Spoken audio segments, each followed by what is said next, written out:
Newton. E aqui conosco muitas vezes. E são pessoas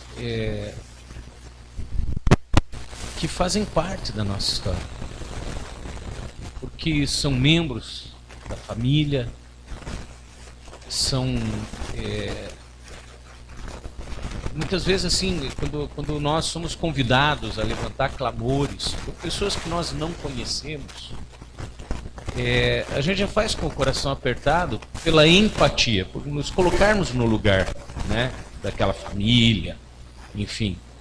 Mas quando são pessoas que nós conhecemos, pessoas, né, mais íntimas, existe assim um peso muito maior. E nós não temos conseguido pensar em outra coisa, né? Nós não temos conseguido orar por outra coisa. Nós não temos conseguido, quando acordamos de madrugada, assim, nós não conseguimos direcionar as nossas orações para outros propósitos, que não a vida da Lili. Eu vejo assim, provisões de Deus,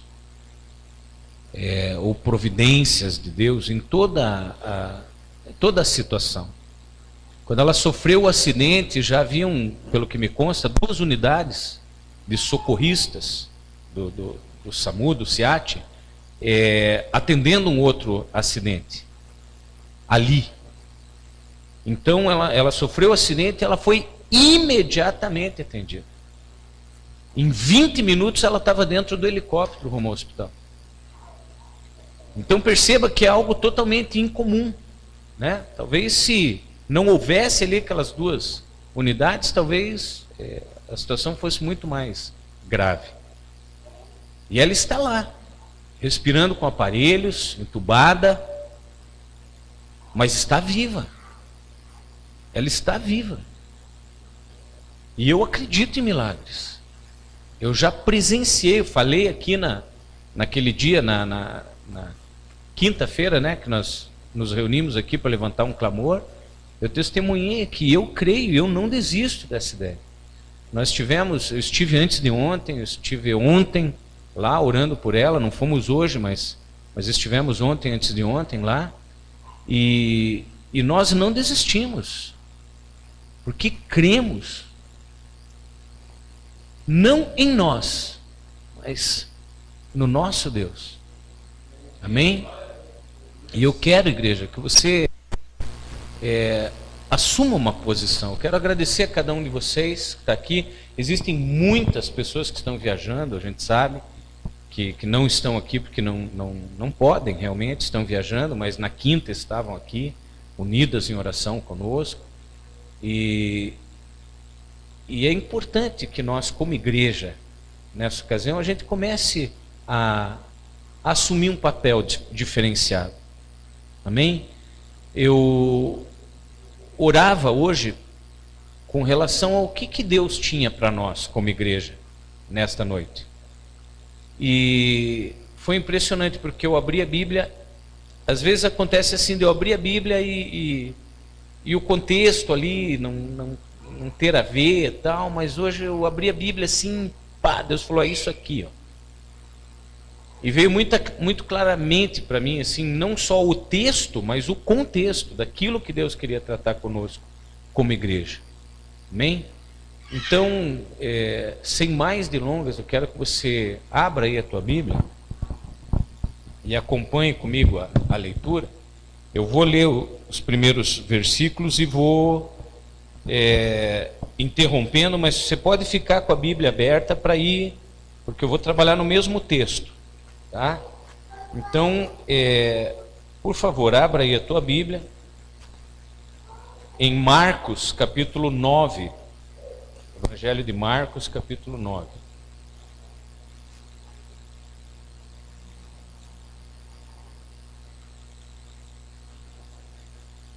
Amém? Todos encontraram? Vá até o verso 17.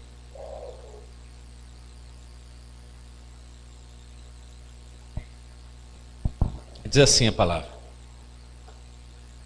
Contudo, um homem no meio da multidão replicou: Mestre, trouxe-te o meu filho que está tomado por um demônio que o impede de falar. Onde quer que este o toma, joga-o no chão, e então ele espuma pela boca, range os dentes e fica todo enrijecido. Roguei aos teus discípulos que expulsassem o tal espírito, mas eles não conseguiram. Nesse momento,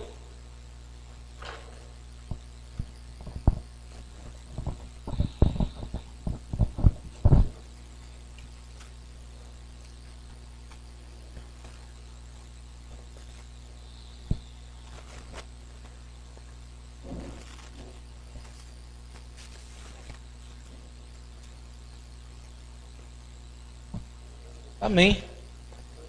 Amém. A assistente social acabou de informar que o equipamento que faria os testes neurológicos na Lilian deu problema e que só vão fazer na segunda. Amém? Para quem não está acompanhando de perto aí e tal, esses testes estão sendo feitos para concluírem o diagnóstico de morte cerebral, porque esse diagnóstico os médicos já deram. Então eles estão fazendo os testes que são protocolo para confirmação dessa condição. A condição dela permanece a mesma, não houve alteração. Mas, de repente, o equipamento daquilo que ia ser usado agora para fazer esses testes deu problema e eles vão manter a condição, manter ali tudo aquilo que está sendo feito, vão manter até segunda-feira. O pastor Hamilton falou que Deus não precisa de tempo, né? Ele mandou um áudio para nós hoje no grupo e ele disse que Deus não precisa de tempo, mas nós precisamos. E eu acredito, irmãos, que assim como foi com Lázaro, que nem a pastora Leide falou, como foi com Lázaro, Jesus podia ter chegado lá antes de Lázaro morrer, ter orado e Lázaro ter sarado daquela enfermidade. No entanto, a Bíblia diz que Jesus levou 4 dias. E quando Jesus chegou lá, Lázaro estava morto há 4 dias. E nós conhecemos na tradição judaica que diz que durante 3 dias os judeus esperam que o espírito volte ao corpo. Que durante 3 dias o corpo é velado e eles esperam que o espírito volte ao corpo. Porque o espírito fica rondando e ele pode, em 3 dias, voltar. Se passar 3 dias, pode enterrar porque morreu. E Jesus, se ele tivesse vindo dentro desses 3 dias, eles iam dizer: olha, não houve milagre. Entende? Ele veio no 4º dia, porque daí seria verdadeiramente um milagre. E todos conhecem a história, eu não vou pregar sobre isso, né? Então, simplesmente, pegando o gancho do que o pastor Hamilton falou, nós precisamos do tempo. E que esse tempo seja para que você possa entender a seriedade da situação e se engajar nessa empreitada, usando as palavras da pastora Leide. Fazendo jejum, orando, estabelecendo com o Senhor a tua petição pessoal com relação a Lilian. Porque a Bíblia diz que não é por muito falarmos que seremos ouvidos. Deus não se agrada de vãs repetições. Porém, a Bíblia também nos ensina que havia uma viúva que foi importunar. A parábola, chama isso de parábola da viúva inoportuna. Que ela foi importunar um juiz com uma determinada petição, e ela recebeu não, e ela continuou insistindo com o juiz, e indo diariamente até aquele juiz, pedindo a ele que aquele magistrado tomasse uma atitude com relação às suas necessidades. E a Bíblia nos revela que aquele homem, pela insistência dela, ele atendeu o que ela estava pedindo.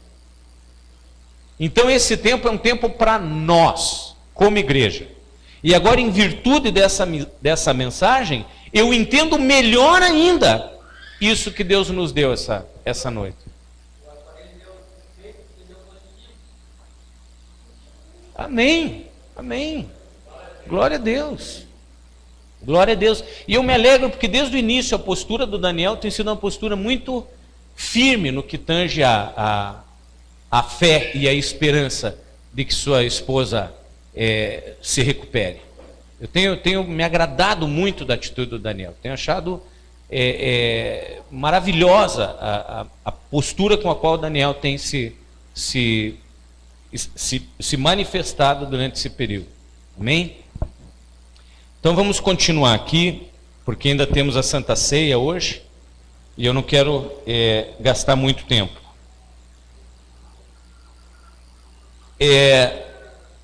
Eu vou repetir a passagem aqui que eu li. Contudo, um homem no meio da multidão replicou: Mestre, trouxe-te o meu filho que está tomado por um demônio, que o impede de falar. Onde quer que ele esteja, o toma, joga-o no chão, e então ele espuma pela boca, range os dentes e fica todo enrijecido. Roguei aos teus discípulos que expulsassem o tal espírito, mas eles não conseguiram. Bom, nós vemos aqui uma situação que é muito clara, ao meu ver. Homens escolhidos por Deus, foram ou não foram? Jesus passou uma noite inteira orando no monte, antes de descer e começar a escolher cada um dos 12 apóstolos. Eram homens escolhidos por Jesus. Estavam em pleno treinamento de discipulado. Vocês parem de agitar, vocês dois. Eles estavam em treinamento de discipulado com o mestre. Não era com qualquer pastorzinho. Eles estavam sendo discipulados pelo mestre, pelo melhor. No entanto, eles fracassaram na tentativa de libertar aquele moço. Eu acho curioso isso. O homem chega e entrega os caras de cabeça, né? Cabeça na bandeja para Jesus. Olha, meu filho, evidentemente era epilético, moço, né? Porque o que ele descreve aqui é uma convulsão epilética. O rapaz travava os dentes, rangia os dentes, espumava pela boca e travava inteiro. Eu, particularmente, já presenciei inúmeras vezes esse tipo de cena. Então nós sabemos que está se referindo a uma epilepsia, né? Mas aquele pai entendia, ele discernia que havia um demônio agindo ali naquela situação. E ele levou para os discípulos de Yeshua. Jesus está chegando na situação, se você ler o capítulo um pouquinho mais para cima, você vai ver que Jesus estava chegando e ele vê um monte de religiosos ali discutindo com os seus discípulos. Quer dizer, já tinha acontecido. Os discípulos já tinham tentado expulsar aquele espírito, não tinham conseguido. Deve ter sido um reteté danado, assim, os discípulos ali sapateando em nome de Yeshua e tal, impondo as mãos e fazendo o maior perereco ali. E nada. E aí o homem se retirou com o seu filho e os religiosos chegaram, cercaram os discípulos e falaram: o que vocês estão fazendo? Palhaçada é essa? Como pastor, eu entendo que muitas vezes a gente se encolhe diante de certas situações e a gente, como crentes, né, não simplesmente como pastor, mas como cristão, muitas vezes a gente se encolhe, a gente não toma postura, a gente não faz certas coisas, porque a gente pensa assim: e se não der certo? E se não acontecer o milagre? Por quê? Aqui, ó, eu estou vendo um exemplo na Bíblia do milagre que não aconteceu. E aí a gente fica com o quê? Com vergonha. A gente se intimida, fica com medo de passar carão. É assim, não é? A gente vai orar em nome de Jesus, a gente pensa assim, se não der certo, o que vão falar? Aí a gente acostuma com determinado subsídio. Quer falar assim, mas seja feita a vontade de Deus. Aí não acontece, a gente fala assim, era a vontade do Senhor. E isso nos consola. Na verdade, isso não consola porcaria nenhuma. Isso nos encobre na nossa vergonha. Porque a maneira de dizer, eu não tive cacife para produzir o milagre, eu não tive condições, faltou algo em mim, e aí eu jogo para Deus. Sabe por que estou dizendo isso? Porque Yeshua falou muito claramente. Estes sinais seguirão os que crerem, imporão as mãos, expulsarão demônios, curarão enfermos, e vão fazer maravilhas maiores do que as que eu faço. Se eu andei sobre a água, vocês vão andar sobre a água, mergulhar na terra, escalar a parede, mandar montanha sair dançando, vocês vão fazer. Vocês vão fazer mais do que eu fiz. Vocês podem olhar, listar tudo o que eu fiz. Ressuscitei morto, fiz cego ver, paralítico andar, andei sobre as águas, multipliquei pão e peixe, lista tudo, água em vinho. Faz uma lista de tudo que eu fiz. E vocês vão ver que vocês vão fazer uma coisa que é maior ainda, que se listar o que vocês fizeram, é maior ainda. Isso é uma autoridade, uma certeza que Jesus está nos dando. Mas nós somos acanhados, e aí dá outro tipo de medo em mim, porque a Bíblia diz assim, que os tímidos não entrarão no reino dos céus. Está lá em Apocalipse 21:8. Nós somos covardes, que em outras versões fala que os covardes não entrarão, mas é a mesma coisa, covarde e tímido é a mesma coisa. Não entraremos no reino de Deus. E eu penso, aos olhos de Deus, o que é ser covarde? Aos olhos de Deus, o que é ser tímido? Se não se encolher nessas horas, de medo que as pessoas digam, ah lá, que idiota. Então a gente faz uma coisa muito tímida, muito pequena, e encerra falando assim, mas seja feita a vontade do Senhor. Amém? E ainda a gente se respalda, não, mas Jesus ensinou a gente a falar assim.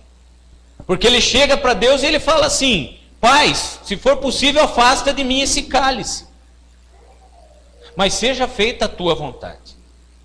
Só que eu percebo o seguinte aqui. Quando Jesus cura alguém, quando Jesus expulsa um demônio, Jesus não fala, sai dele em meu nome.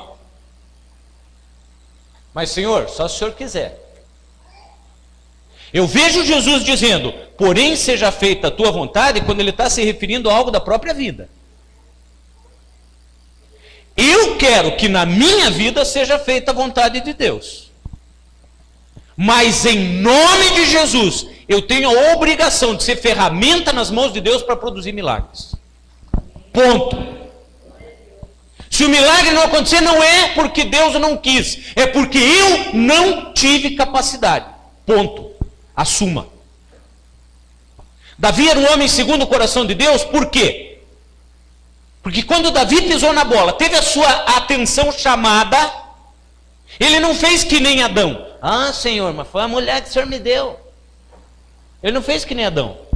Ele falou, Pai, pequei contra ti. Faz o que o Senhor quiser de mim, eu já me sentenciei à morte, porque quando Natan conta uma historinha alegórica para expressar o que Davi tinha feito, Davi fala assim, esse homem é digno de morte. Quer dizer, Davi sentencia aquele homem à morte. E aí Natan fala o quê? Esse homem é você. Davi não fala, não, mas veja bem, é que o fato, não. O que Davi fala é, Senhor, o que eu fiz?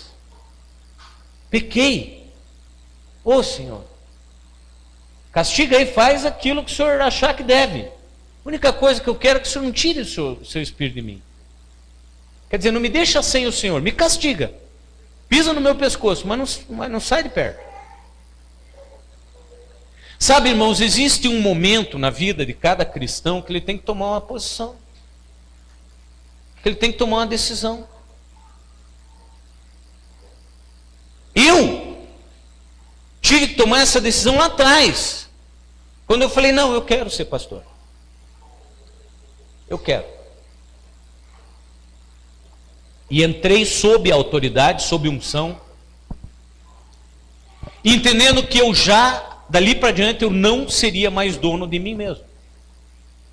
Estava conversando com o Lincoln e com a Pri agora há pouco, falando que muitas vezes eu já tentei fazer algo diferente, não que eu quisesse largar o meu ministério, não, eu queria seguir o chamado que eu entendo que eu tenho, que é um chamado apostólico, e fazer uma coisa diferente. E todas as vezes Deus falou assim, ó, não está na hora, vem cá. Dei com os burros na água. Quando Deus está no controle das coisas, as coisas fluem perfeitamente. Agora, quando nós queremos assumir o controle das coisas e colocar a carroça na frente dos bois, 100% das vezes nós vamos dar com os burros na água. Por isso eu estou falando para você nessa noite. Chegou o tempo de assumir posição. Chegou o tempo de sair de cima do muro. Chegou o tempo de nós sabermos quem nós somos e assumirmos essa condição.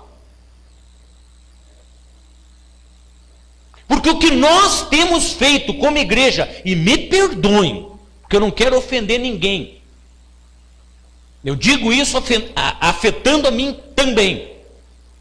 O que nós temos feito é uma brincadeira de sermos crentes. Nós temos brincado de sermos crentes. Nós temos assim, colocado na mão de Deus assim, não, mas eu não entendi ainda, eu estou esperando Deus me mostrar o que quer para eu fazer. Irmãos, faça que Deus direcione. Você tem que você tem que dar o primeiro passo. Os últimos tempos para mim e para a pastora Leide têm sido impressionantemente definitivos. Nós temos nos pastoreado mutuamente, temos nos corrigido mutuamente e temos nos posicionado. Tivemos agora um período de férias aí, fomos para a praia com o Elton e com a Cibele, com o Betão e com a Kellen. Ficamos um primeiro momento lá na casa do Rodrigo, em Itajaí, com o pastor Hamilton e com a pastora Sandra. Aí de lá nós fomos para Florianópolis, encontramos com os outros irmãos que eu citei aqui. Então nós tivemos um período aí de uns 10 dias que nós ficamos, né, pastora? Nós tiramos o pé do acelerador. Até não, porque eu estou vindo de um infarto aí, que vocês sabem que faz um mês que eu infartei. Então eu precisava dar essa desestressada. Só que agora acabou as férias. Acabou as férias e a igreja, ela está necessitada de que tomemos posições. E posições em todos os sentidos. Você sabe, irmão, que esse mês nós não tivemos dinheiro para pagar o aluguel? Sabe disso? Um mês onde as pessoas recebem seu salário, 13º, onde tinha que dar um respiro nas finanças da igreja, a igreja não teve dinheiro para pagar o aluguel. A pastora Leide falou assim, puxa, como é que nós vamos fazer tal? Falei, dá um cheque meu, eu entro no meu cheque especial, não tem problema, porque eu vou honrar. O aluguel está no meu nome, eu vou honrar. E não seria a primeira vez que eu tirei do bolso para suprir as necessidades da igreja. Mas por que eu estou falando isso? Estou cobrando de você alguma coisa? Estou cobrando de você posicionamento. Eu estou cobrando de você compromisso. Porque que está lá no perfil do WhatsApp do pastor Wesley. Nada muda se nada muda. Eu quero continuar com você aqui. Não sair da pregação. Você já vai entender tudo o que eu quero te dizer nessa noite. Eu não, o Senhor, né?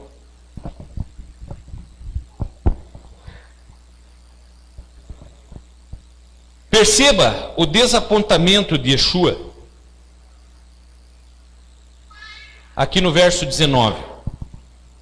Porque o pai daquele menino tinha acabado de dizer: ó, Senhor, eu trouxe aqui para os teus discípulos e eles não conseguiram. Aí Jesus fala assim, no verso 19: admoestou-lhes Jesus: ó geração sem fé, até quando estarei eu junto a vós? Essa pergunta, ela não parece muito preocupante. Mas a segunda pergunta que ele faz me preocupa. Porque ele fala assim: até quando vos suportarei? Quer dizer, o bando de sem fé, até quando eu vou ter paciência com vocês?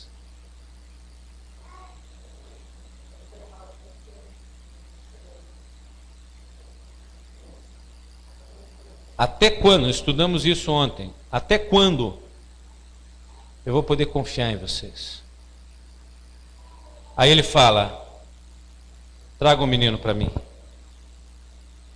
Aqueles homens haviam entrado numa zona de conforto e se alojado nela. Essa que é a realidade. E Yeshua fazia tudo o que era necessário.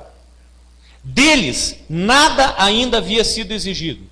Achavam que ser discípulos bastava. Por isso, se arriscavam e falhavam. Sabe, irmãos, quando tem alguém fazendo, qual é a tendência? Você não faz. A vó da Juliana, ela tem um ditado que eu acho engraçado, mas verídico. Ela fala assim: enquanto tiver cavalo, São Jorge não anda a pé. Já ouviu esse ditado? Você já ouviu ela falar, né, João? Enquanto tiver cavalo, São Jorge não anda a pé. Sabe qual era o problema daqueles discípulos? Yeshua estava sempre ali. Yeshua fazia. Yeshua resolvia. A hora que Yeshua não estava e eles tentaram fazer, falharam. Por que falharam? Você pode perceber, quando foi que Pedro começou a fazer milagres, assim, porque a Bíblia fala que enfileiravam, era tanto doente que enfileiravam os doentes assim, e Pedro ia passando, e onde a sombra de Pedro ia batendo, os doentes iam sendo sarados. Cara, se a sombra do cara curava, pensa. Em Atos dos Apóstolos também fala que Paulo chegou num nível que ele mandava uma peça de roupa dele. E essa peça de roupa, eles tocavam com ela nos enfermos e os enfermos eram curados.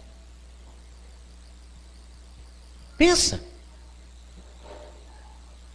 Só que tudo isso aconteceu quando? Quando Jesus foi tirado. Quando não tinha mais Jesus. E aí os caras falaram: e agora? Agora nós temos que fazer. E qual é a diferença? Qual é a diferença daqueles caras daquela época para nós, os discípulos de hoje em dia? Quer dizer, tem alguma coisa que está acontecendo aqui que está errada. Verso 20 diz assim: logo o trouxeram, e assim que o Espírito viu Jesus, no mesmo instante, provocou uma convulsão no menino. Este caiu no chão e começou a rolar, espumando pela boca. Então Yeshua indagou ao pai do menino: há quanto tempo isso lhe está acontecendo? E o pai declarou: desde a infância. Trouxeram o menino. Isso eu acho muito legal, isso. Acho muito top. É que nem o endemoniado gadareno lá, lembram? Que a hora que Jesus pisa na praia, que o demônio vê Jesus, ele fala: Yeshua de Nazaré, o que nós temos contigo? Sabe, irmãos, isso me faz pensar numa coisa. O inferno conhece Jesus. Vocês lembram a passagem que tem que uns discípulos de Paulo vão tentar expulsar um demônio? E aí ele fala, os discípulos falam assim: nós te expulsamos em nome de Jesus a quem Paulo prega. Você lembra o que os demônios falam para os caras? Jesus nós conhecemos, Paulo nós sabemos quem é, e vocês quem são? E dão uma camaçada de pau nos discípulos, que os discípulos saem correndo pelado, irmãos. Demônio dá um pau nos caras, arranca a roupa dos caras, e a Bíblia fala que os caras fugiram pelados. Que vergonha, que vexame. Agora eu quero perguntar para você uma coisa. Como que está a nossa situação? Será que se eu chegar, expulsar um demônio, eu quero dizer isso para você porque eu já fiz.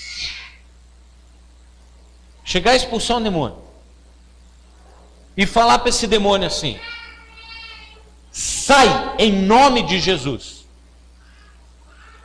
Esse demônio, ele vai sair? Ou ele vai falar para mim assim: ah, Jesus eu sei quem é, mas você, cadê a procuração? Cadê a autoridade? Quem é você para estar falando em nome dele? Porque é assim, irmãos. Se chegar o Natan lá na casa do Amarildo, falar: Amarildo, empresta uma chave inglesa aí para o pai, que o pai pediu para você, se você tem uma chave inglesa aí, que você tem a caixa de ferramenta legal lá, empresta aí para mim uma chave inglesa. O Amarildo vai olhar para o Natan, conhece o Natan, e vai falar: ó, tá, leva lá para o teu pai. Agora, se chega um cara que o Amarildo não conhece, nunca viu antes, nem aqui, nem na minha casa, nem em lugar nenhum, e fala: Amarildo, pastor Elcio pediu para eu pegar aqui com você emprestado uma chave inglesa, será que o Amarildo vai emprestar? Vai falar: peraí, pastor Elcio eu conheço, mas você é... Está entendendo o que eu estou falando?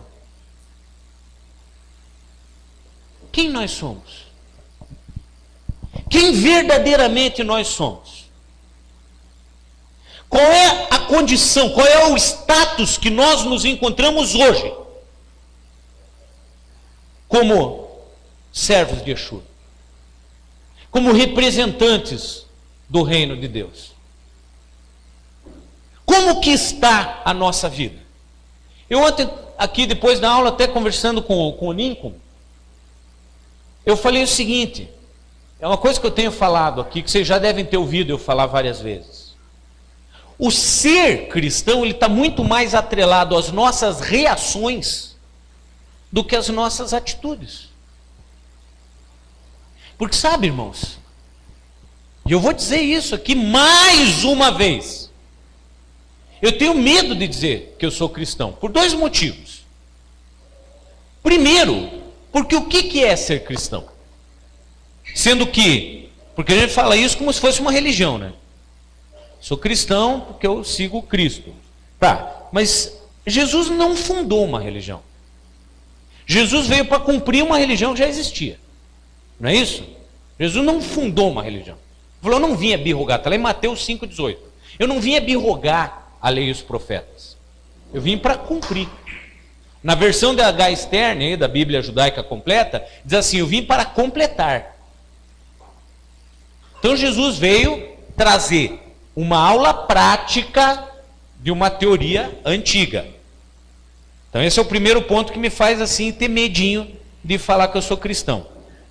Porque será que a religião cristã existe? O que existe é uma religião judaica. A religião que Deus estabeleceu lá quando deu para Moisés a Torá e acrescentou aos profetas todos os livros que foram escritos. Segunda coisa que me faz ter medo de ser cristão são as minhas reações. Porque vamos tirar a conotação de religião da palavra cristão. Vamos entender que ser cristão, na verdade, traduzido, é ser um cristinho. Você é um Cristo pequenininho. É isso que ser cristão diz. Eu sou um Cristo pequenininho. Eu sou uma miniatura de Cristo. Eu sou um semelhante. Eu sou alguém que representa Cristo. Aí a pergunta vem: eu realmente represento Cristo? As minhas reações, elas estão representando quem é Cristo? As palavras que eu profiro, elas representam o caráter de Cristo? A minha pronúncia diante das situações, quando eu falo de alguém, eu falo com o mesmo amor que Cristo se referiria àquela pessoa? Eu sou perdoador como Cristo é perdoador? Eu, quando olho para uma pessoa, eu foco nas atitudes que aquela pessoa tem de bom? Eu confesso para vocês que eu me esforço nisso. Minha esposa está aqui, ela sabe o quanto eu me esforço nesse sentido. E os meus amigos mais chegados também sabem disso. Eu estou sempre tentando defender alguém. Eu tenho lá meu mecânico, lá, o Gibi. O mecânico da minha moto. Um monte de gente fala mal, porque o Gibi tem um histórico de procedimentos assim, reprováveis. Mas ele veio, fez o curso de Casados para Sempre conosco. Palavras dele, eu estive com ele essa semana, orando com ele, porque toda semana eu passo lá e oro com ele. Ele não vem na igreja, eu tenho esperança que um dia isso aconteça. Ele pegar rumo, ele até falou para mim, a última vez que estive lá, ele falou, pastor, eu tenho que me organizar para começar a ir na igreja, porque só o curso já mudou a minha vida. Se eu fosse para a igreja, eu tenho para mim que seria muito melhor.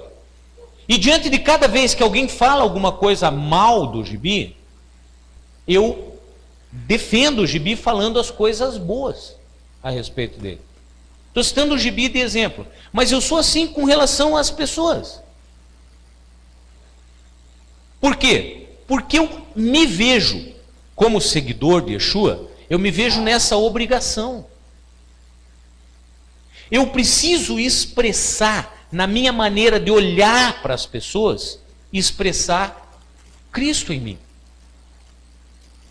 Porque Cristo, a despeito de tudo que foi feito por Ele, para Ele, naquela época, naquela circunstância, Ele na cruz, Ele olha para aquelas pessoas, Ele não expressa mágoa, Ele não expressa chateação, Ele não expressa absolutamente nenhum sentido ruim, nenhum sentimento ruim. Antes Ele fala para Deus assim: Pai, perdoa eles. Eles não sabem o que fazem. Os caras estavam cuspindo nele, batendo nele, chicoteando ele, pregando ele numa cruz, roubando as coisas dele, falando mal dele, interpretando mal tudo que ele tentou falar e fazer.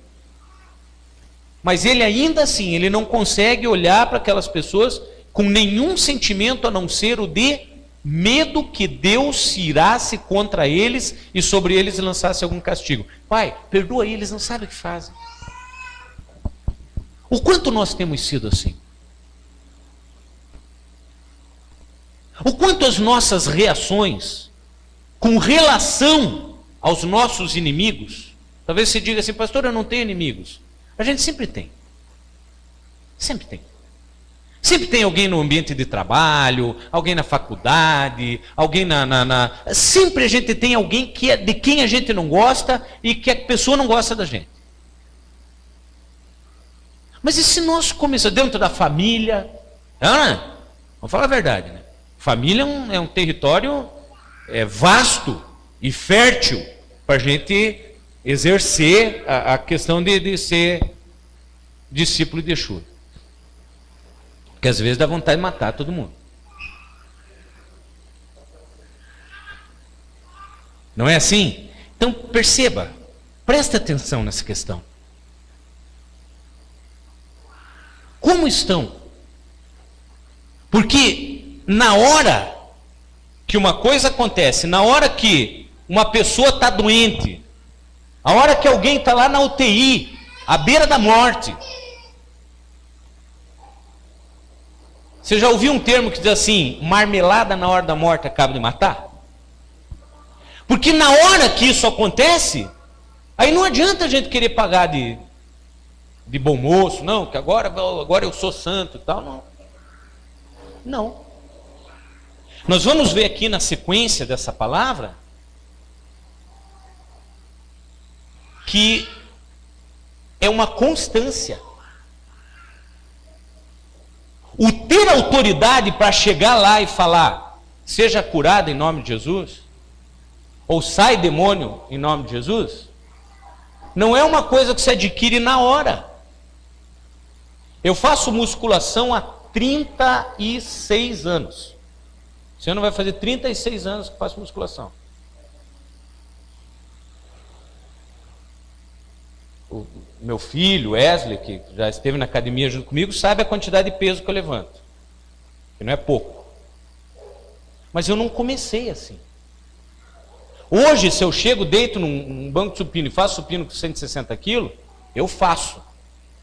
Mas, dia 1º de julho de 1982, quando eu peguei na primeira barra para começar a fazer musculação, era morte certa, se eu fosse fazer com esse peso. Eu lembro que a primeira vez que fiz supino na minha vida era uma barrinha de 10 quilos, uma anilha de 5 quilos de cada lado, e eu fazia assim, ó. Uma mão subia mais do que a outra, um braço ia para lá, outro para cá, e o peitinho fazia assim, peitinho de frango. Assim. Coisa ridícula. Eu lembro que tinha um marombeiro do lado, ficou olhando assim, deu risada. Se ele não fosse 8 vezes maior do que eu tinha dado uma porrada nele. Mas é assim. Você não chega num nível de fazer as coisas da noite para o dia. 36 anos levantando peso. 36 anos. O que essa passagem mostra para nós?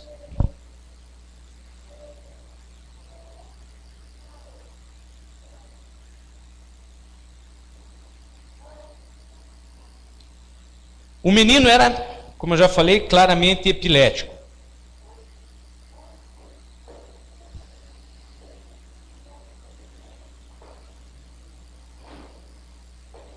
Hoje, epilepsia é algo muito comum. Eu já tive uma situação que eu me assustei, eu estava no Detran fazendo exame de moto, e eu sempre brincava assim, isso é vero, isso é verdade. Eu fazia preleção na hora do exame de moto, o Milton já foi instrutor de autoescola, ele sabe que o instrutor, o examinador faz uma preleção antes do exame, e eu fazia a minha preleção explicando a pista, e falava para a pessoa, e daí quando você vier de lá para cá, trocando marcha, reduzindo, que você chegar aqui, eu vou fazer um gesto para você de positivo ou negativo. Indica que você está aprovado ou reprovado. Se você tem alguma dúvida, pergunte agora. Eu não me incomodo de ter que repetir tudo de novo. Mas depois que eu começar os exames, eu não discuto com mais ninguém. É aprovado, reprovado, acabou a discussão. Certo? Acabou o exame ali, você pode até cair da moto, acabou o exame. Você foi concluído o teu exame. E aí, irmãos, o que aconteceu? Olha como que o diabo é sujo. Porque eu tinha esse discurso. Aí, aquele dia, o cara fez o exame tudo perfeitinho. Chegou, veio de lá, reduzindo marcha, eu fiz positivo para ele, passou com a moto por trás de mim, encostou a moto embaixo ali da cobertura, quem conhece o parte do Detran ali sabe como é que é, encostou a moto então e caiu da moto para o lado assim, irmãos. E eu olhei e falei, o cara está de sacanagem, ele está tirando sarro daquilo que eu falei, que depois que acabasse podia cair da moto. O cara não estava tendo uma convulsão epilética? Eu tive que cancelar a pauta do cara. Como é que eu ia dar um exame, dar uma habilitação de moto para o cara e o cara tem um ataque epilético na rua? Tive que mandar o cara para nova reavaliação física. Então, isso é uma coisa que você vê a pessoa, o que você faz? Você vai lá ver se a pessoa tem prótese na boca, tira, bota um pano, a camisa embaixo para a pessoa não bater a cabeça nas convulsões e segura a pessoa para ela não se machucar até a convulsão passar. É assim ou não é? É assim. O pastor Wesley é policial, sabe como que é? É assim que funciona. Sabe por quê, irmãos? Porque a gente aprende a conviver com o mal. Porque o certo seria a gente chegar e falar, Espírito, eu te repreendo em nome de Yeshua. Porque a Bíblia nos mostra que isso daí é uma manifestação espiritual. Porque na medicina, a convulsão epilética ela não é muito bem explicada, não. A pessoa toma lá seu Gardenal, suas coisas, mas não tem uma explicação muito lógica, não. É uma das coisas que a ciência não explica muito bem. Tanto é que às vezes a pessoa tem uma convulsão e nunca mais tem na vida. E às vezes aquilo se torna comum. Mas nós habituamos a conviver com o mal. É que nem aqueles homens, a gente entra numa zona de conforto. A gente pega, dá um conforto ali para a pessoa não se machucar, fica esperando acontecer tudo que tem para acontecer, e depois vai embora. A gente fica esperando o desfecho, quando na verdade nós precisamos fazer o desfecho. Nós precisamos mudar as coisas. No verso 22 fala assim: muitas vezes, o pai falando, muitas vezes esse demônio o tem jogado no fogo e na água para matá-lo. Todavia, presta atenção, todavia, se tu podes fazer algo, tem compaixão de nós e de alguma maneira ajuda-nos. Verso 23, olha o que Jesus fala. Se podes, contestou Jesus. Porque o pai falou o seguinte: se tu podes fazer alguma coisa, nos ajuda. E Jesus replica: se tu podes, contestou-lhe Jesus, tudo é possível àquele que crê. Jesus fica bravo diante dessa situação. Como assim, se tu podes? Se você crê, pode, tudo é possível ao que crê. Cara, a gente fala de Jesus, pensa, né? A gente imagina Jesus às vezes naquelas pinturas bizantinas, assim, aquela roupinha branca, de bolso romano, né? Com a faixinha vermelha, sendo que Jesus era judeu, feito de tudo, andava com um talit branco e azul, possivelmente sujo, porque andava assim para baixo o tempo todo, e a gente pensa assim, Jesus, que é o cabelo loiro, olhos azuis. É assim, né?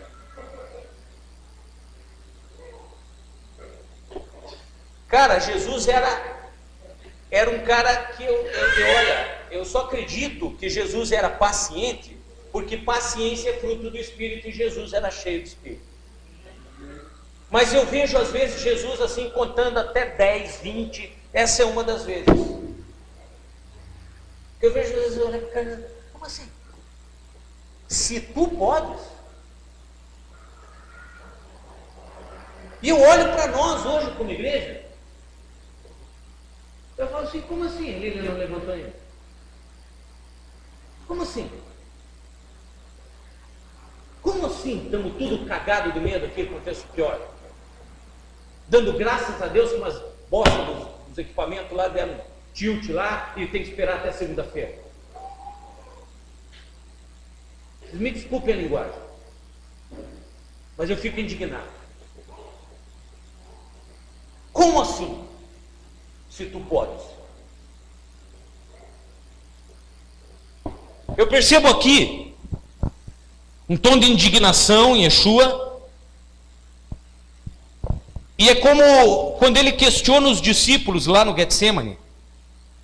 Que ele fala assim: vocês não conseguem orar 1 hora? Vocês lembram dessa cena? Quando antes de Jesus ser preso, ele vai orar, aí ele leva Pedro, Tiago, João e o barquinho lá para orar, vão mais adiante. E aí ele fala assim: ó, vocês fiquem aqui que eu vou ali e já vem, mas vocês fiquem orando.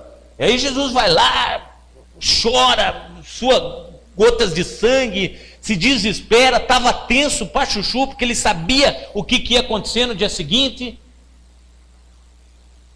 Aí ele, como homem, ele volta, ele precisa um pouquinho, né, de conforto, né? Nós fizemos um ato profético aqui. Daniel, você vai lá, você vai tocar, Deus vai fazer. Dia seguinte o Milton me ligou: olha, o Daniel tomou posse da bênção, mas ele quer que você vá lá. Eu falei: vou lá. Porque nós, como seres humanos, nós somos carentes. A pastora Sandra é pastora. Mas pô, a irmã mais nova dela, bicho. Quanta memória, quanta coisa existe no coração dela a respeito daquela mulher. Tudo que ela sente, a estrutura humana foi absolutamente abalada. E não há culpa nisso. Porque até Jesus, diante da morte, chorou. Quando morreu o amigo dele. Ele sabia que ia ressuscitar o cara, mas ele chorou. Não tem explicação para Jesus chorar, senão o sentimento diante da morte. Jesus tinha autoridade e poder para ressuscitar o cara, e foi o que ele fez. Mas diante da notícia, ele chorou. Jesus chorou, quem é a pastora Sandra para não chorar? Diante de uma situação dramática na qual a irmã se encontra.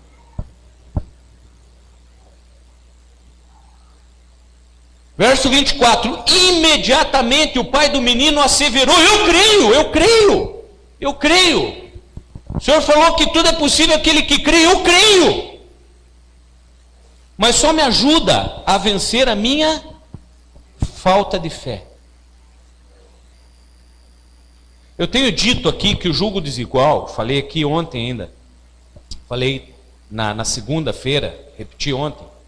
O julgo desigual, ele não se refere simplesmente à mulher crente que casou com o cara que não é crente. A gente fala assim: ah, mas está vivendo um julgo desigual. Ou o marido é crente e a mulher não é crente. Está vivendo um julgo desigual. O pai fala para a filha assim: minha filha, arruma um moço crente. Não vai procurar no mundo, que você vai entrar no julgo desigual. Sabe o que acontece? Às vezes, em vez de você trazer para a igreja, a pessoa leva para fora. Nós temos exemplos disso dentro da igreja. Infelizmente.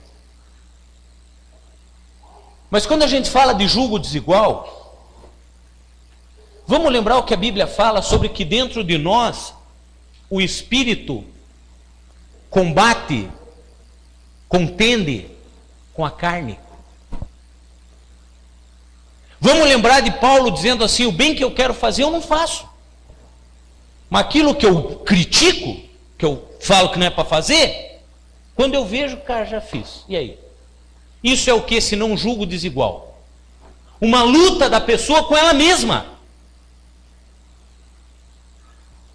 Só que essa passagem aqui nos revela algo tremendo.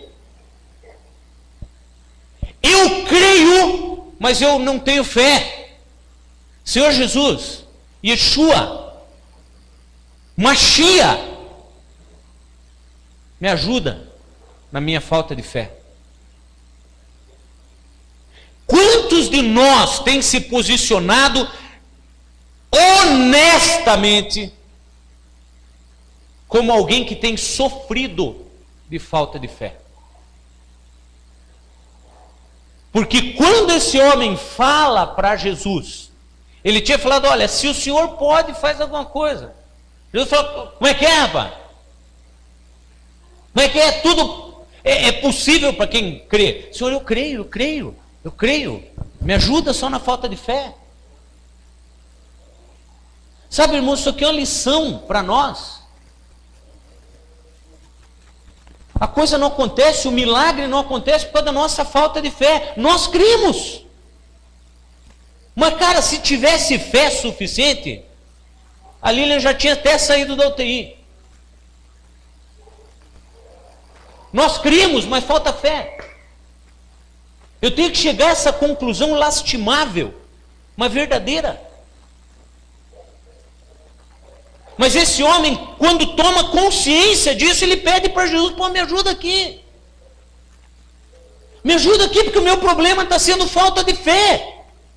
Eu creio, tanto é que eu trouxe meu filho para o Senhor aqui. Se eu não cresce, eu deixava o piá se batendo em casa, mas eu creio ao ponto de me sair da minha casa e trazer ele para o Senhor aqui.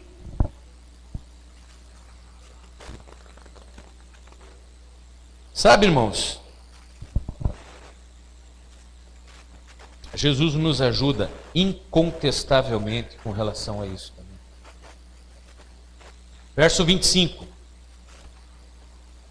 Percebendo que o povo estava se ajuntando, repreendeu o espírito imundo. Sabe, esse percebendo que o povo estava se ajuntando aqui, eu tenho para mim que antes que virasse um sururu, antes que enchesse, que virasse um tumulto, Jesus pensou assim, não, vamos acabar com esse troço aqui já. Porque ele não estava esperando, a Bíblia não fala, esperando que se formasse uma multidão ao redor, esperando que a RIC TV chegasse lá para ele poder entrevistar o demônio. Falando para o demônio assim, de onde você veio, quem te mandou, o que você fez, onde é que está o trabalho? Eu não vejo Jesus entrevistando demônio, irmãos. Eu vejo antes do tumulto se formar, antes de pessoas começarem a ir lá olhar o sofrimento daquele moço. Jesus repreendeu o espírito imundo, determinando o espírito mudo e surdo. Cara, com o espírito surdo ouvir a voz de Jesus deve ser um troço penetrante, né? Espírito mudo e surdo, eu te ordeno, deixa esse jovem e jamais o tomes novamente. Então o demônio berrou, agitou o jovem violentamente e o abandonou. O menino ficou desfalecido, a ponto de todos afirmarem, ele morreu.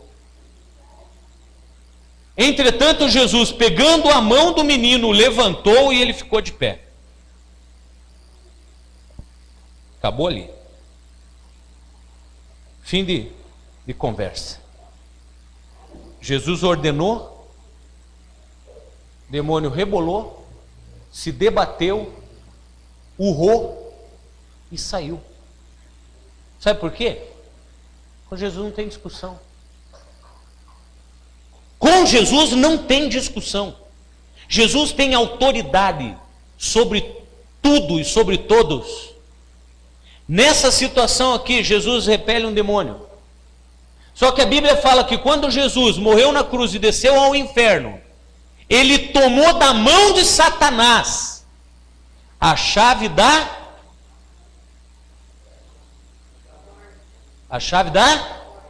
morte e do inferno. A chave da morte, Daniel, está na mão de Jesus. Não está na mão daqueles médicos, não está na mão de Satanás, não está na mão de ninguém. A chave da morte está na mão de Jesus. E é a Ele que nós clamamos. Jesus fecha a porta da morte para ali.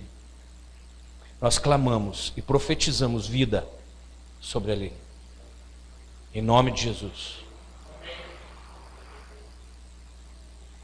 Mais tarde, quando Jesus estava em casa, diz aqui que os mocorongos dos seus discípulos o consultaram em particular. Não sei se está na tua Bíblia e diz que eles eram os mocorongos, mas eu estou falando. O consultaram em particular. Senhor, o negócio é o seguinte, está passando uma vergonha desgraçada.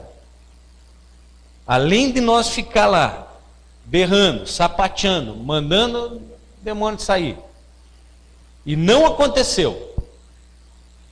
Os fariseus ainda vieram em torno de nós lá e começaram a nos descer o cacete lá, falar que nós éramos um bando de palhaço, que a gente estava fazendo uma patuscada, nos chamaram a atenção, nós ficamos mais envergonhados ainda.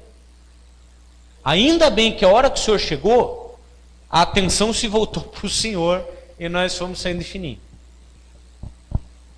Aí a pergunta que não quer calar, Senhor, é por que razão não fomos capazes de expulsá-lo? E Jesus lhes advertiu: essa espécie de demônios só é expelida com oração e jejum. Ou seja, duas coisas que pelo jeito eles não estavam fazendo. Até quando nós vamos simplesmente frequentar a igreja? Até quando? Até quando a gente vem para a igreja quando a gente não está cansado? Até quando a gente dá o dízimo quando sobra? Até quando a gente oferta quando sobra?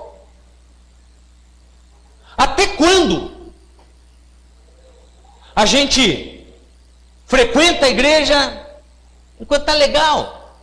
Mas daí de repente, esse louvor não está bom, não gostei da pregação, o pastor falou muito duro, a pastora Leide veio com a calça justa, com a saia curta, a pastora Anne viajou Até quando?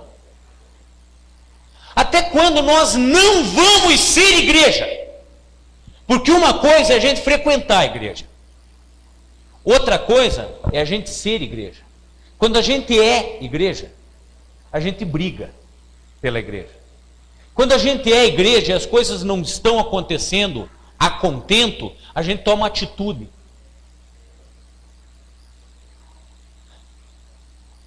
Até quando a gente não vai poder dizer, não, minha igreja é uma bênção? A pessoa está doente, leva lá que a pessoa sara. Minha igreja é uma bênção, eu vejo acontecer milagre lá. Está desempregado? Vamos lá na igreja, o pastor vai orar por você, você vai arrumar um emprego. Até quando, irmãos? O problema é o pastor? Pode ser. Eu sou cheio de falha. Pode ser. Pode ou não pode? Pode ser. Tanto quanto o problema aqui era Jesus, né? Porque os discípulos dele não conseguiram. E agora? Pulei com os dois pés no peito de vocês. Porque eu estou vendo aqui os discípulos do próprio Yeshua não conseguiram resolver o problema. Por quê? O problema é o pastor. Veja bem, eu não estou dizendo que o problema não seja o pastor. Eu não sou perfeito, eu não sou Yeshua. Me esforço para chegar um pouquinho parecido, para refletir, para ter a careca brilhosa o suficiente para quando ele iluminar de lá, refletir em vocês. Eu me esforço para isso. Mas não é isso. Porque se vocês estiverem opacos, por mais que a glória do Senhor reflita em mim, ela não vai refletir em vocês. Cada um tem que tratar de posicionar a sua vida. Cada um precisa tratar de tomar posição. Cada um precisa tratar de se tornar alguém que reflita a glória do Senhor. Porque é muito fácil pôr a culpa no pastor, é muito fácil pôr a culpa no grupo de louvor, é muito fácil pôr a culpa no líder do grupo, no diretor do departamento. É muito fácil. É muito fácil transferir, a culpa é minha, põe quem eu quiser, não é assim? Ah, Senhor, é a mulher que o Senhor me deu. Quer dizer, o cara é tão Adão era tão cara de pau, que não basta ele falar que a culpa era de Eva. Ele jogou para Deus. Não, a culpa é da mulher que o Senhor me deu. Quer dizer, a culpa é tua. Olha a ousadia e cara de pau do... Tá falhando o microfone aqui? Tem impressão. Mas eu estou acabando aqui. Irmãos, pelo amor de Deus. Pelo amor de Deus. Eu estou cansado. Eu estou bem cansado.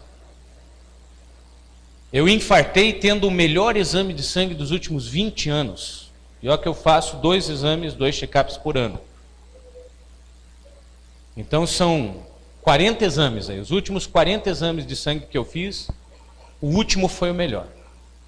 Eu estava sem alteração no meu colesterol, sem diabetes, sem triglicerídeos. Eu estava, segundo o médico, com o hemograma melhor do que o dele.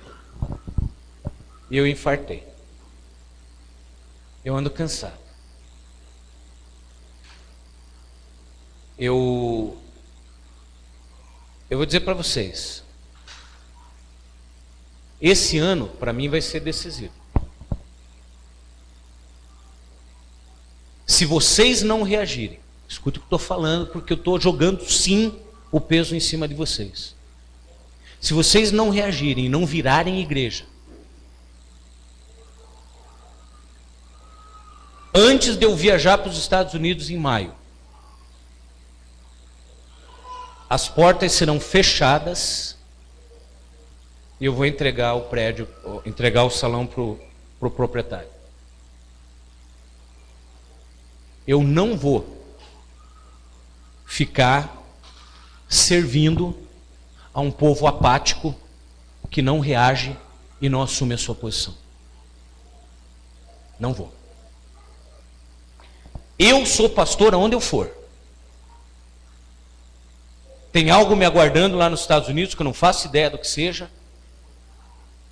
Eu prego o evangelho onde quer que eu vá. Eu prego o evangelho. O Natan, que é meu filho, já esteve comigo, já viu várias vezes, em situações absolutamente inusitadas, eu começar a pregar o evangelho. Eu faço a minha parte.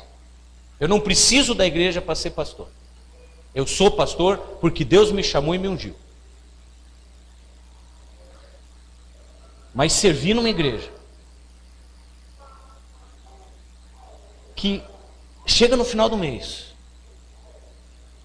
não tem arrecadação. Eu não gosto de ficar pedindo dinheiro, irmão. Vocês sabem, não é minha praia, não é meu jeito. Eu ensino. A gente tem um momento muito discreto durante o louvor, chamando as pessoas para vir ofertar e dizimar. Eu não perco tempo do culto pedindo dinheiro para ninguém. Porque eu acho que é uma coisa de consciência, um ato de amor de cada um. Agora, a gente chama para o culto de oração, vem meia dúzia de gato pingado. A gente chama para o culto de estudo da palavra, vem meia dúzia de gato pingado.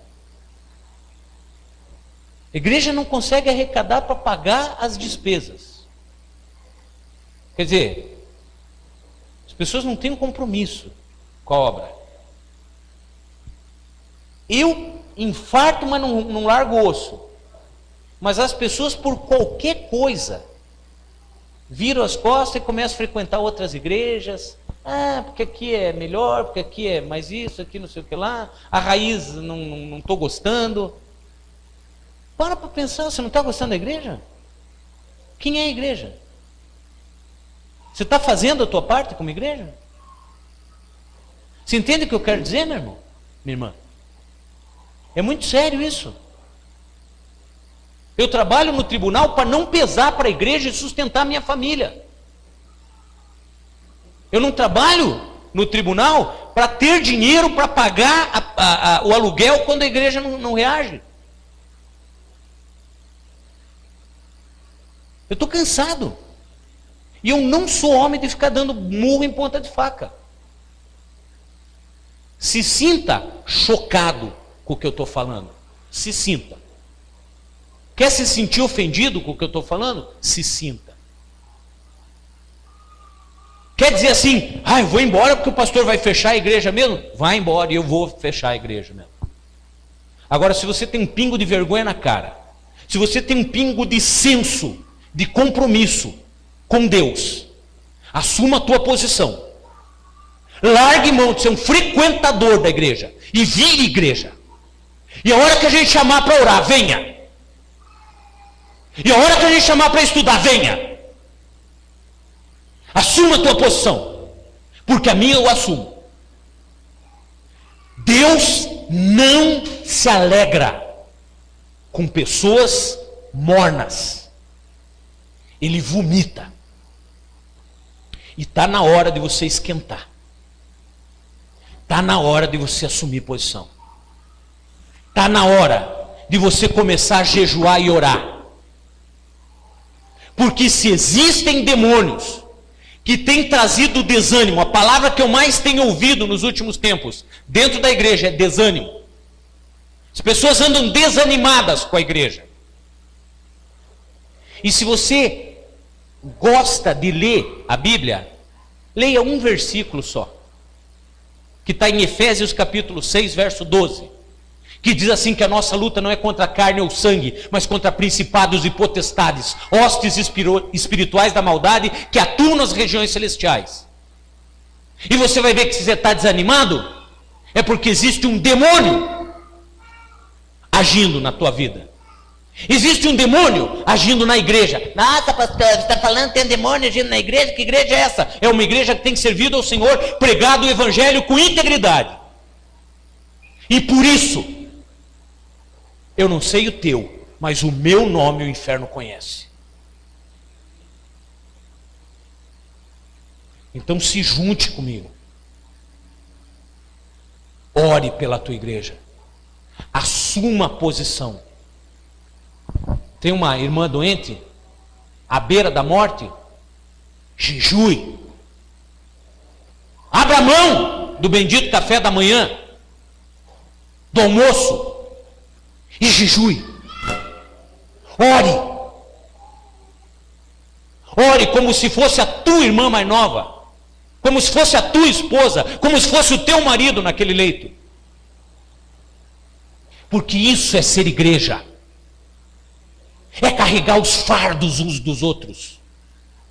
É empatia. É se colocar no lugar. Porque é isso que Jesus faz. Até a cruz na qual Jesus foi pregado era de Barrabás, não era para ele. Está na hora de assumir posição. Está na hora de tomar vergonha na cara e virar a igreja. Parar de frequentar e ser. Em nome de Jesus, entenda o que eu estou falando e tome posição. Porque se for para eu fazer sozinho, eu não preciso da igreja. Mas eu tenho levado a igreja durante 10 anos, porque eu acredito nela. Eu quero ser um com vocês. Em nome de Yeshua, queiram ser um comigo. Me ajudem, se esforcem, vençam a preguiça, vençam as picuinhas. O casal brigou, não vou na igreja hoje. Venha, venha, venha. É hoje que você tem que vir na igreja, que é para você chutar o saco daquele que provocou a briga dentro da tua casa. Assume a posição. Hoje eu estou cansado. Venha! Porque é aqui que nós cultuamos um Deus, de cujo trono corre um rio de águas vivas, que revigoram a tua alma. Toma posição, igreja. Não deixa essas portas fecharem. Não deixa. Porque se isso vier a acontecer, não vai ser simplesmente uma frustração minha. Mas eu tenho certeza que vai ser uma frustração no coração de Deus. Porque essa igreja nasceu no coração dele antes de no meu. E nós precisamos reagir. Em nome de Jesus. A Lilian não vai ser uma estatística. A Lilian vai ser um milagre. Pai querido, em nome de Jesus, nós te louvamos e te agradecemos. Por isso que o Senhor nos direcionou nessa noite.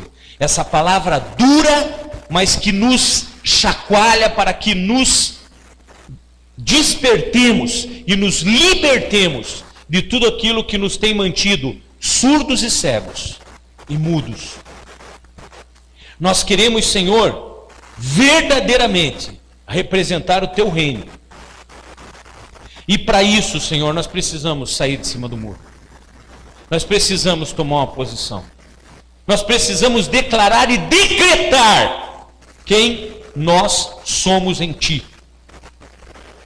Por isso, Pai, que todo espírito de desânimo, que todo espírito de apatia, que todo espírito de preguiça espiritual, que todo espírito de avareza, que todo espírito de cegueira, que todo espírito de surdez, caiam por terra agora, em nome de Jesus, e que a tua igreja levante como um corpo saudável, como um corpo guerreiro, como um corpo capaz. Nós declaramos um novo tempo para a tua igreja, um novo tempo para a vida da Lilian, um novo tempo para a vida do Daniel, um novo tempo para a família da pastora Sandra, um novo tempo que vai refletir o esplendor da glória da tua volta, porque não estamos esperando um Yeshua surdo, não estamos esperando um Yeshua apático, não estamos esperando um Yeshua que não atende ao chamado daqueles que clamam. Por isso nós te agradecemos, te damos toda a honra, toda a glória e te louvamos com as nossas palmas, em nome de Jesus.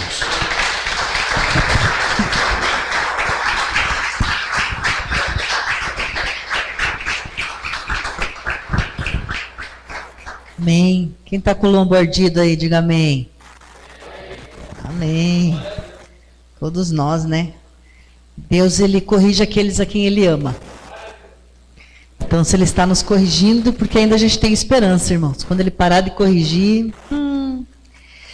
Abre a tua Bíblia em 1 Coríntios 11, a partir do verso 23.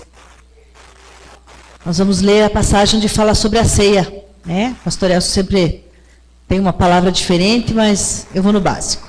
Amém? Diz assim a palavra: porque recebi do Senhor o que lhes transmiti.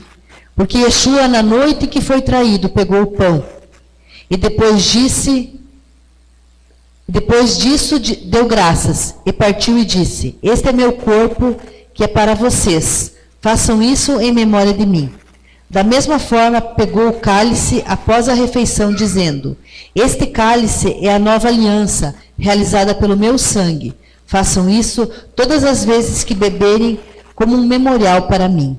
Porque todas as vezes que vocês comerem este pão e beberem do cálice, anunciam a morte do Senhor até ele vir.